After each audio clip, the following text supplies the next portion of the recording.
Bạn sẽ xây bong bong ở ngày nay nhung miên ở smart lock mũi để từ mình cho thứ mày bạn chọn như một bà bong bong đỏ khné bạn chân smart lock này cứ chia brand bỏ anh chi thì cố vì cứ chia sắp brand mũi bỏ skate thì cố được khné bạn chân nếu chỉ chia lục riêng bạn được thằng ca sẽ bỏ dưới chân khơi tha smart lock mới biểu hiện thông bạn từ vùng thông nhưng sầm rạp bong bong đại miên thuy chơ lệ cả nè thuy thuộc thông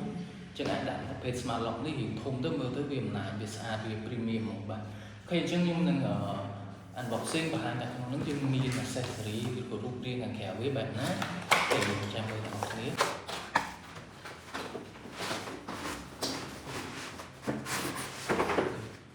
អូខេអញ្ចឹងបាទវាធំបាទអញ្ចឹងខាងលើនេះយើងមាន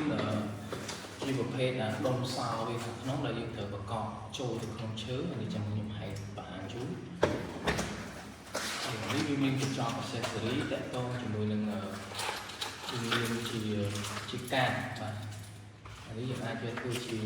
admin card ពីរសន្លឹកហើយតាក់ទង accessory បដូរលើនេះបាទអញ្ចឹងនៅខាងក្រោមនេះគឺជាបាទរូបរាងសោរបស់យើងអញ្ចឹងសោនេះវាធំវាវែងបាទដូចខ្ញុំបញ្ជាក់នេះបាទអានេះគឺយើងប្រើសម្រាប់ដាក់នៅខាងក្នុងព្រោះខាងក្នុងយើងមានដៃសម្រាប់កាត់បិទបើកហើយជាមួយនឹង screen ដើម្បីយើងទុកមើលទៅពេលដែលគេចុចគឺដល់ពីខាងក្រៅអីគឺយើងអាចមើលនៅលើ screen នេះឃើញរូបនេះបាទហើយមួយទៀតវានៅខាងក្រៅបាទអញ្ចឹងគេ design នៅលក្ខណៈជារបៀបថាយើងកន្លែងខាងក្នុងនេះគឺជាកន្លែងយើង scan ដាក់ scan យើងដៃយើង scan ហើយយើងរុញចូលមកអញ្ចឹងយើងអត់មានអីត្រូវកាត់នៅខាងក្រៅទេអញ្ចឹងនៅខាងក្រៅគឺយើងអាច access បានតាមរយៈការជាមួយយើង scan ជាមួយនឹង face បាទមានមុខងារ scan face ហើយ scan palm មានន័យថាយើងដាក់ម្រាមដៃរបស់យើងអញ្ចឹងយើង scan ប្រយោគដៃបាទដៃរបស់យើងហ្នឹងបាទហើយមួយទៀតយើងអាច access ជាមួយនឹងកាតហើយ password ជាមួយនឹងយើងអាច remote app នៅលើតាម app ដើម្បីបើកទ្វារបានបាទអញ្ចឹងសម្រាប់តាក់ទងជាមួយនឹងការ set up ក៏ដូចជា app ទៅក្នុង app ទូរស័ព្ទដៃអញ្ចឹងយើងដំបូងយើងត្រូវ connect បាទជាមួយខ្សែរបស់វាសិនបាទយើងមានខ្សែរបស់វាពីរអូខេអញ្ចឹងខ្សែខ្លីនេះយើង connect តគ្នាមកហើយមួយទៀតអំពេលនេះយើងចូលកន្លែងនេះបាទអញ្ចឹងនឹងវាមាន built-in ថ្មវាមកស្រាប់ហើយបាទថ្មវានៅកន្លែងនេះយើងគ្រាន់រួចយ៉ាងនេះមើលមកថ្មវាអាចដកដើម្បីយើងមកសាកបានវាមានជាប្រភេទ Type C ឲ្យយើងសាក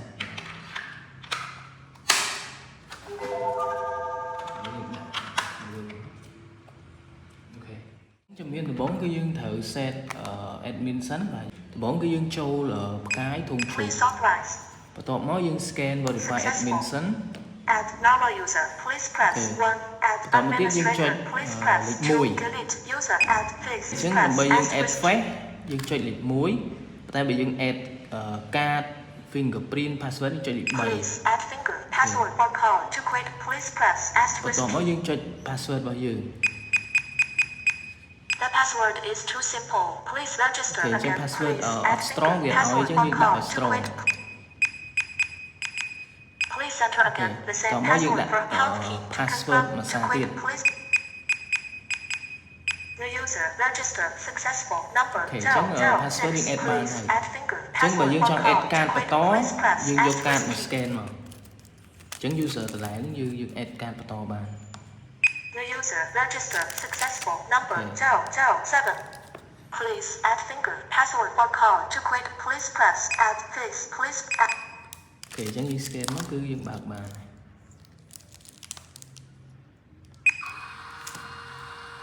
អញ្ចឹងសម្រាប់យើង add សោចូលទៅក្នុង mobile app បាទអញ្ចឹងយើងត្រូវមាន app របស់យើងគឺ NG Tico បាទ app នេះ NG Tico បន្តមកទៀតយើងគេ register account តាមរយៈ email អញ្ចឹងទៅបាទអូខេអញ្ចឹងយើងចុច add បន្ទាប់ពីយើងចុច add ហើយយើងអាចចាំវាសិនយើងទៅ operation នៅលើ log របស់យើងអញ្ចឹងនៅក្នុង log យើងចូលផ្កាយ ធំជុំ Please authorize. បន្ទាប់មកយើង verify admin របស់យើង Successful. Please ចឹង press ដើម្បីចូល asterisk network យើង key. ចុចលេខ Network settings. Please press pound key to confirm. Toបន្ទាប់មក quit, យើង please ចុច press S. ធំជុំមួយ Network ទៀត configuration. To quit. ចឹងយើងមើលនៅលើនេះលើ app របស់យើងវានឹង load sound របស់យើងមកយើង add អូខេបន្ទាប់មកទៀតយើងដាក់ password របស់យើងហើយយើងចាំវាមកសន្ទុះទៅ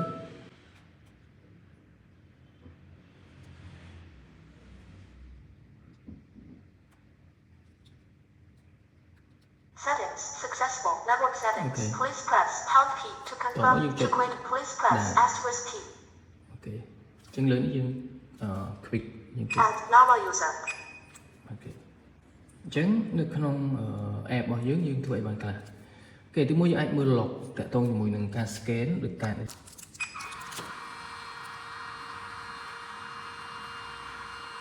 Please open door. អូខេអញ្ចឹងពេលដែលគាត់ scan វា load មកហើយនេះតាក់ទងមួយកាតយើងចូលមើលគឺមានអ្នក scan បាទកាតលេខ1លេខ2ហើយកាតហ្នឹងយើងអត់ដឹងឈ្មោះទេអញ្ចឹងយើងអាច add ថាឥឡូវកាតមួយនេះយើងអាច add ថាដាក់ឲ្យអ្នកណាអូខេចូល member ចុច add វាដាក់ order ឬ family អញ្ចឹងទៅបន្តមកយើងដាក់ឈ្មោះបាទឈ្មោះតេសអញ្ចឹងទៅវា save អូខេអញ្ចឹងយើងចូលក្នុងហ្នឹងហើយយើង associate with card អូខេយើង associate method អញ្ចឹងយើងរើសតែលើកាតមួយណាតែលើកាតលេខ7យកអូខេមកអូខេអញ្ចឹងយើងចេញមកវិញយើងអាចចូលមើលនេះកាតលេខ7មិញវាចេញឈ្មោះរបស់យើងអញ្ចឹងនៅពេលដែលគាត់ scan ទៀតគឺវានឹងចេញឈ្មោះថាអ្នកណាគាត់អ្នកចេញចូលបាទមួយទៀតនៅក្នុងនៅលើសោយើងមានរូបកណ្ដឹងអញ្ចឹងនៅពេលដែលគេចុចកណ្ដឹងនៅខាងក្នុងនេះវានឹងបង្ហាញជាកាមេរ៉ាបាទហើយនៅលើទូរស័ព្ទដៃវានឹង call វានឹង load មកសួរយើងយើងអាច live view មើលរូបអ្នកដែលនៅមុខទ្វារហ្នឹងបាទហើយនេះយើងឮសលេងនិយាយឆ្លងឆ្លើយបានហើយមួយទៀតបើយើងមើលយើងស្គាល់ថាអ្នកទេយើងអាចទាញដើម្បីបើកទ្វារបាន Please open door. អូខេមួយទៀតយើងអាចបង្កើតជា password temporary password អូខេយើងអាចបង្កើត one time ឬក៏ time limit ណាមួយដែលយើងចង់បង្កើតបាទអញ្ចឹងគេផ្ញើ password នេះឲ្យគេទៅអញ្ចឹង password នេះវាប្រើបានតែម្ដងទេបាទប្រើបានតែម្ដងគឺគាត់ប្រើលេខបានទេអូខេអញ្ចឹងតកតងមួយវីដេអូហ្នឹងគឺមានប៉ុណ្ណឹងទេបាទអញ្ចឹងសូមអរគុណ